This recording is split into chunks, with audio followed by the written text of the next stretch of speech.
একদিন একটি মেয়ে রাস্তার উপর থেকে একটি হরিণছানাকে আলতো করে সরিয়ে নিরাপদ স্থানে নিয়ে গেল, কিন্তু মা হরিণ ভুল করে ভেবেছিল মেয়েটি হয়তো আঘাত করছে, তাই আক্রমণ করতে গেল।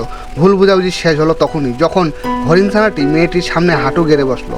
পরের দিন হরিণছানাটি আবার ফিরে এলো এবং মা ডাকার পরেও যেতে চাইল না।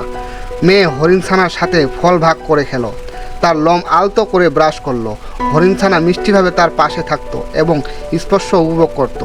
কোলে এসে জড়িয়ে ধরতো আর আনন্দে আঙিনায় লাফিয়ে বেড়াতো। ও মেয়েটির সন্তান সাথেও বন্ধুত্ব করে ফেললো এবং ঘরের সিঁড়ি বেয়ে উঠতে শিখে গেল। একদিন মা হরিণ অবশ্যই তাকে জঙ্গলে ফিরিয়ে নিয়ে গেল, কিন্তু কিছুদিন পর হরিণছানা আবার ফিরে এলো। এবার পুরো হরিণের দল নিয়ে আসলো।